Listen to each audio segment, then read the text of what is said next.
Hey guys, welcome to another edition of Bourbon, Beer, and Balls. I'm Joe Zaroa, I'm John Campus. and we got another great episode planned for you today.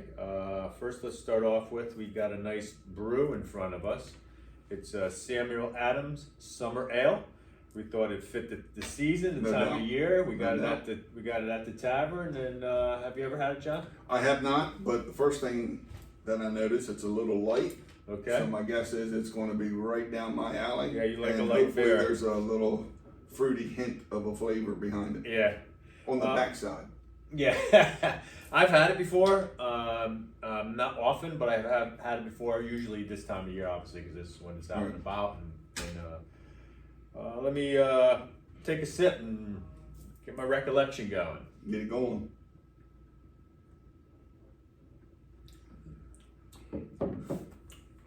That's very good. It's very tasty. I do like it. The Summer Ale, Samuel Adams. I like Samuel Adams beers. Do you? Yes, it depends. There's some that I do not like, but obviously there's a lot of seasonal options that they provide. Yeah. Most of them I do like, and this is very refreshing. And last night I was home cutting grass and I had a couple beers. This would be a good big grass cutting beer for me. Yeah. Yeah. This could even be a morning beer, maybe. Yeah, maybe 7:30 in the morning. Who knows? I don't know. Man, I don't recommend drinking in the morning. I'm just saying maybe if you're on vacation and you didn't want to hit it hard, but you want to get up and get the party going. No doubt. So yeah, that's very could good. be like an orange juice to you. I don't. Early morning OJ. It is very good. It is good. It's light. It's got a nice citrusy kind of flavor to it. I was just getting ready to ask. I mean, what orange maybe now? Maybe it's a refreshing. It Not is. a lot of bite at all. No. Very smooth, Goes but it's down got well. some flavor to it beyond the hoppy flavor. Not even hoppy. But Not beyond even the, close. Yep. Beyond the even normal beer taste, right? It's very good. Well, we'll sit here, continue to review. This the is a beer. winner. It's This a is a winner. winner. Yeah. Probably after we go off, we'll have a couple more. No doubt. No doubt. Well, our sports topic today, what we want to touch on is parents and youth sports. I know it's could be a touchy subject, depending on your point of view. I know John has probably much more experience than I do in this area, but I do observe certain things. And do you want to kick it off, or? Sure, no doubt. It's this topic is like playing with a loaded gun. I mean, there's thousands of examples everywhere. Yeah. It's not like I did any research. 95% what I'm going to share today is just what I've witnessed Personal over the years. experience, Yeah. But I pulled a stat which was surprising. There's a couple different stats, but it's anywhere between 75 and 85% of kids who start sports never finish sports by the time they reach their teenage years. Do they? Okay, so like they start like little league youth sports. Yep. And do they not even play in high school kind of Correct. situation? They typically with the boys that stat Okay. holds true to age 13. With the girls that stat holds true to age 14. So it's prior to them getting to the high school level. Do we know, has that increased like in recent history, or has that been kind of the same? Because I would say maybe it's increased in recent history. I would lean in that direction, but I don't have that information. It was just a stat that I came across late last night, which was kind of surprising. But I do know of a lot of examples of kids not making it to the high school Sure. level. Yeah. And taking it a step farther in the travel world, it's less than 7% of the kids who play high school sports play college sports. But that's a little bit different because that the big factor is athleticism and mechanics and whether or not you're good enough. It's not about the parents. Kind of when you hit the college level, you're kind of the best of the best. Everyone's a captain, everyone's an all-state, everyone's an all-league kind of situation. Yeah, you know, what I noticed is, and that's a good stat to know, I think maybe, do you think like parents come into play with the kids not continuing in youth sports? I definitely do. It's parents and it could be non-parents. It can just be coaches. I tend to look at sports a little different than most. Most people, when you go, let's take Little League program, Little League baseball, softball. They always follow the ball. They follow the action. And I really don't pay attention to that. I'm always looking in the dugout. I'm always looking at the third base and the first base coaches. I'm always looking at how kids are warming up in the bullpen. I just look at things maybe through a coach's eye. But I've seen, it's amazing how many times I have seen dads in the dugout. Nobody else sees it, nobody else hears it, Sure. but they just unload, and most of the time it's on their own kid. I've seen multiple times, but I can specifically remember a dad grabbing his son and pressing him up against the fence, the front of the dugout, and just lighting him up, cussing him. It's a 10-year-old kid, 11-year-old kid, and just he's going gonna crazy. remember that the rest of his life. No doubt. And What? so, I'm sorry to No, interrupt, yeah. but part of that stat is kids burning out at an early age. Sure. And I don't think it is burnout. How the heck can you burn out of something when you only Yeah. played it Lack for of 3 enjoyment months? at some It's- point, I imagine. That's the point. I think the element that I see also is, I know some people might call it overbearing parents, or maybe I use the term overinvested. You know, some parents are just so overinvested in Little League sports, like their kid's going to be the next Tom Brady or the next Michael Jordan or whatever it would be. And maybe it's possible, but shouldn't the person learn to enjoy and love the sport first?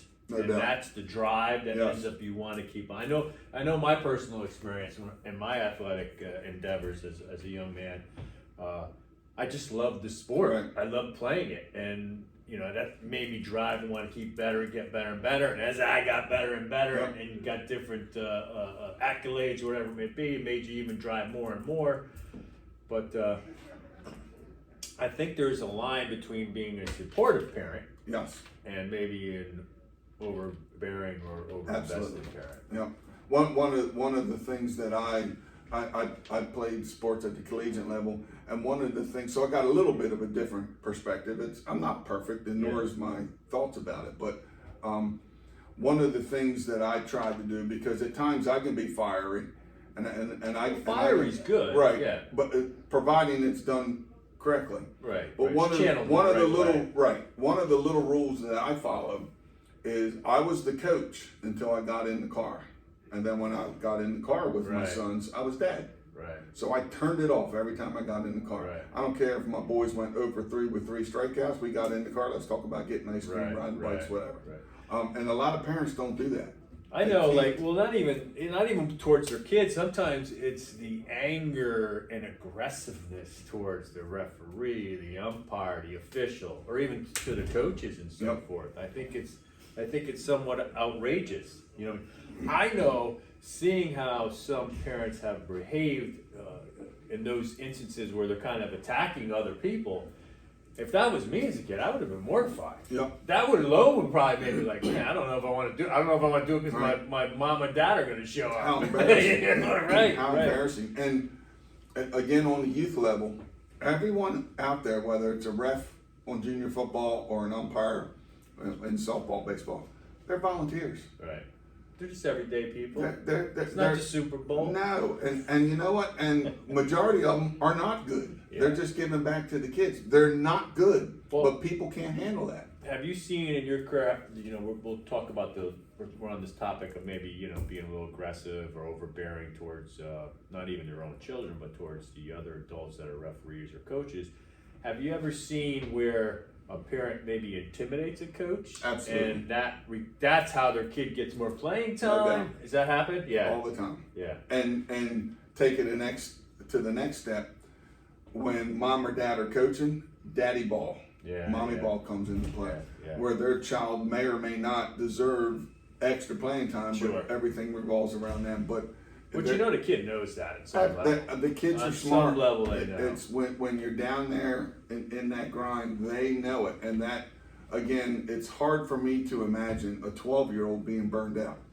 But we can call it whatever we want. Sure, But right. a 12-year-old can be humiliated, embarrassed fed up with their mom or dad, and they're just not interested. You know, I think it's more of a recent phenomenon too. And recent when I say maybe the last 20 years or I agree. so. Because I really, really do not remember, and maybe you have a different experience than I do, but I don't remember at the level it is now when I was going through youth sports. Not at all. Like, parents barely, they were there to cheer you on. You know what I mean? They were. And I agree with you. I have never seen nor experienced it as a youth coming up. And I mean, my parents were overly supportive. Sure. And maybe it was because my parents never coached me. But I mean, I've seen it all. I mean, I've seen I coached junior football, and then there was a parent on the sideline of a playoff game, and these were 11-year-old kids. Right. 10, 11, I can't remember. Well, he's on the sideline of our team, grabbing kids by the face mask. Crazy. It was a playoff game, and pulling their face mask in and dropping F-bombs. You MFers, let's go, and just get. He was trying to get everyone psyched up, but he did it the wrong way. So I approached him and I said, you're not supposed to be here. He said, I'm a coach. I said, you may be a coach in this program, but you're not a coach on this team. You're going up and down the sideline, effing these kids, trying to get them psyched up. They're paying attention to you and not to the coaches nor the game. And what kind of life lessons are those? I mean, I know we've mentioned previously how, and I know you feel the same way, that a lot of great life lessons through athletics Absolutely. we learn. But then when you factor in stuff like this, boy, can it be negative? Can it affect someone's psyche in a negative way? And what kind of lessons are you teaching the youth? I always believe take care of the little things and the big things take care of themselves. So it's all these little examples that happen in a 10-year-old, 12-year-old's life that are major for those kids at that time that completely turns them off. Sure. So I believe there's more about burnout Sure. coming from mom and dad than Sure. there is about more true of burnout. probably more of a psychological and emotional burnout than an actual kind of physical burnout from the sport and Yeah. so forth. The problem with parents, whether you're in the stands or you're coaching, parents defend or they deflect. Right. So if little Joey went 0 for 3 with 3 strikeouts and little Johnny went 0 for 3 with 3 strikeouts, my dad would go to the coach and say, look at that Joe Zarillo. He went 0 for 3 with 3 Right, strikeouts. right. He shouldn't even be playing. Right. So that's deflection. Sure. Or they're going to say, well, little Johnny just got new glasses, so that's why he struck out 3 times. Right. So parents It's excuses, not reasons. defend and deflect. Yeah, You're right. right. I mean, the other thing I think too happens because, I've seen some of these parents, and I think they're trying to right wrongs from their own youth or maybe their inability to even participate in Absolutely. sports, and all of a sudden now they may not have an athletic bone in their body or really not even know what the hell they're talking about, and they're out there like they're like Coach Lombardi or something. I have a perfect example back in junior football. This happened here in the county. This guy was a big, strong, deep voice, a very intimidating adult. Right. From one 35-year-old to another, he's very intimidating. Right. He was coaching junior football. He was in the face. He was the face mask grabber. He was dropping F-bombs. He was the guy, back in my day, you guys ain't nothing. Back in my day, he just hammered it. That dude never played football. That's crazy, isn't it? And he's telling those little Right, boys, right. back when I played, he never played football. Ain't that crazy? Man, that almost pisses me off. I gotta tell It you. happens. I gotta tell you, from my own personal experience, some of the when I think back right now, thinking back to my youth experience and coaches that actually affected me in a positive way, that I still think of with fond memories, Yep. and were more of a genteel person and soft-spoken. No.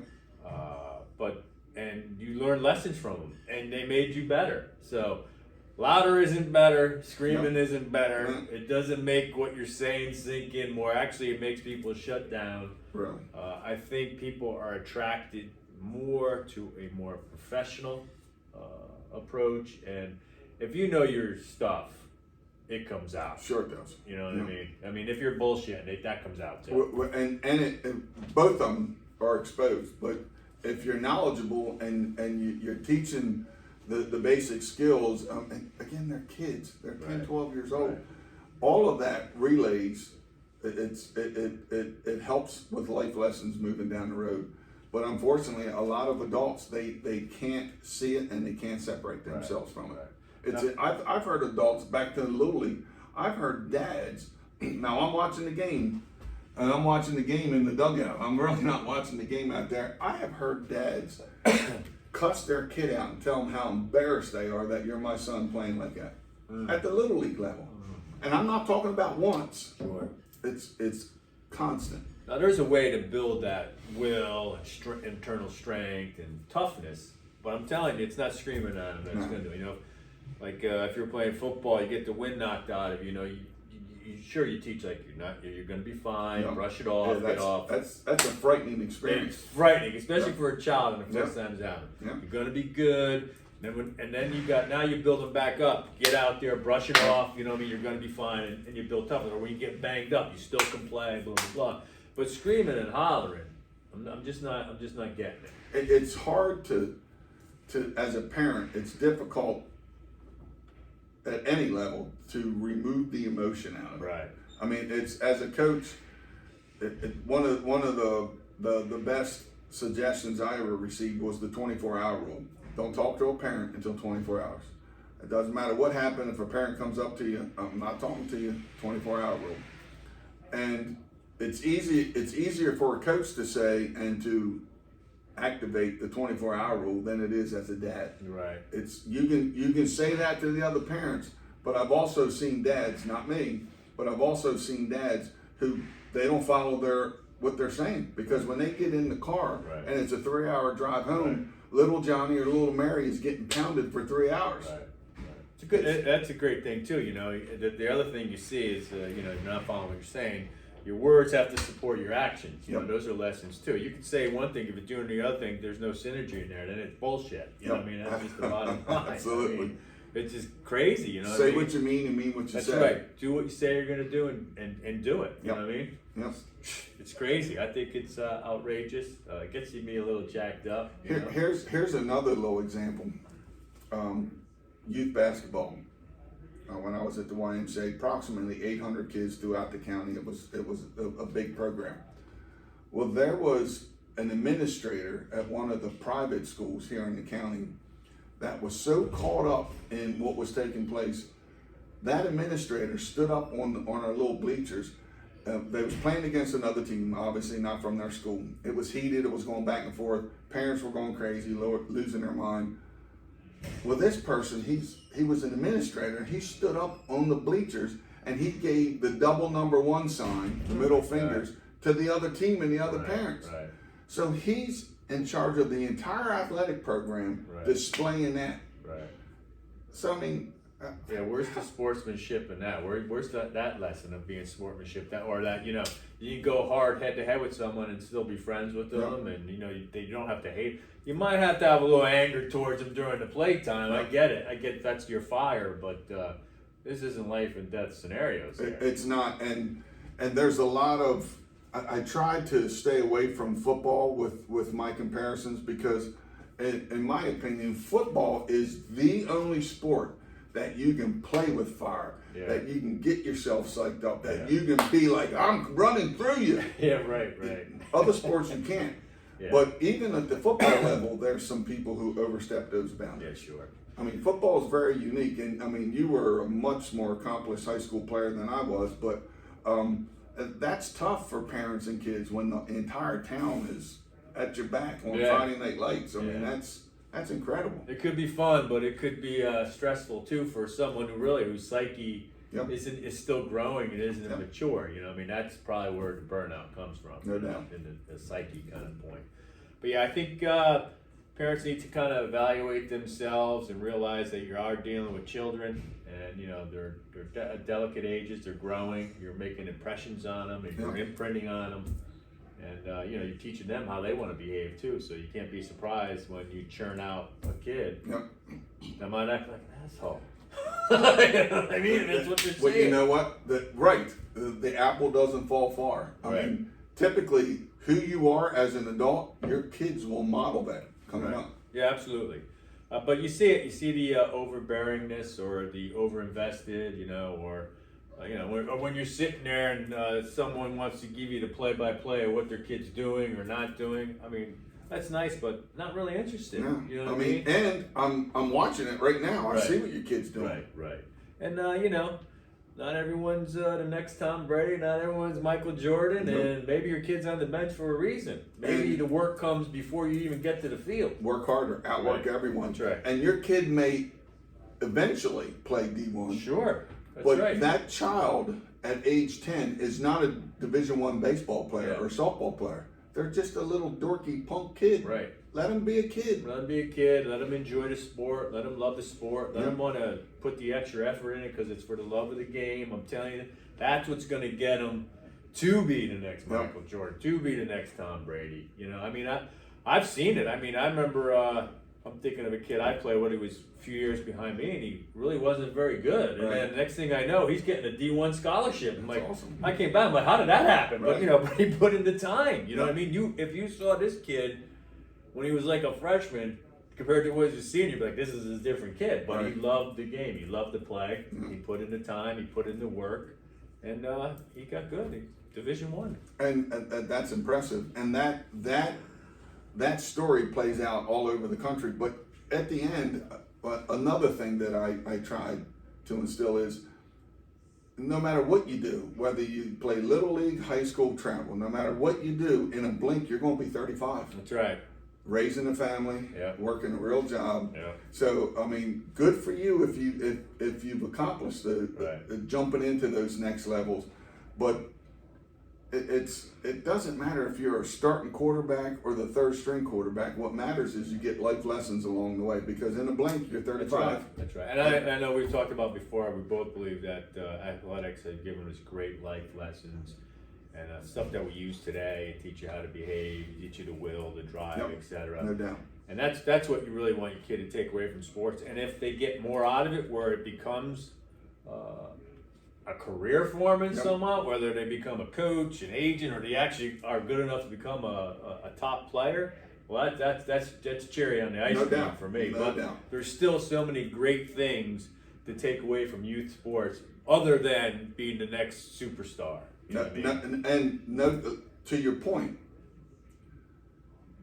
coming up through youth sports, high school, college, whatever you did, it's all about the team. We experience this daily here. Yeah, right. At the Glen. I mean, Our look at our team and how we interact and how That's right. how we go back and forth in different departments and help out. I mean, Right. that's the stuff you learn as a 10-year-old. That's right. 100%. I mean, you've heard us say it before. We have a great team here at Fantastic. Patriots Glen Golf Club, the Tavern of Patriots Glen. And you learn those skills. You learn how to interact as a team. You learn how to acquiesce to people. That you learn how to put your ego aside. Yep. You know, that kind of stuff, because you're not always right. You're not always the star. You're not always things are going to shine on you. But you could put your little piece, your little effort to the pie, which contributes Yep. to the overall success, or in sports, the win. Yep. And that's what you Okay. really want to do. It's not a me kind of thing.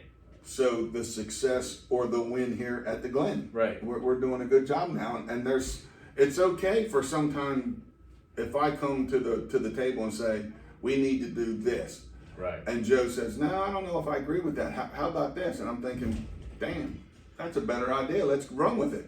But that's stuff that you learn as a 10-year-old, and it's all about the team. You're not 100%. always right. I could tell you, I've been very fortunate to be certain career paths and have certain training and schooling.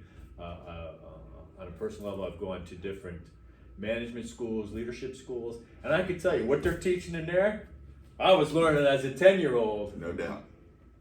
in sports. And those people are getting paid to teach That's that. right. That's right. But it all comes It's to the fruition same. later on. It's the It's same. just let your kids learn those good lessons. Let them fall in love with the sport. Let them play it for the right reasons, and to become the player and become the person.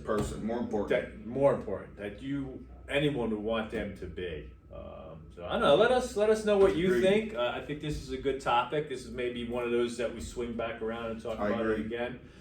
But let's start looking at the kids and letting them love the sport, not be overbearing or overinvested or trying to relive your youth through your child, right? Yes. Curious on your experiences with any kind of youth sports. You've had your kids involved, maybe not even your kids, but you've seen some kind of events. Shoot us a text, a message, or put in the comments below. And maybe just give us a quick, what kind of an example of what you experienced, and we'll talk about that. That'd be great. Hey, thanks for tuning in this week. It was a great episode. We're coming to you from the Whiskey Bar at the Tavern at Patriots Glen, which is located at Patriots Glen Golf Club here in Elkton, Maryland. Hope to see you guys soon, right? No doubt. So have a great week, have a great weekend, and we'll catch you next week. Next week.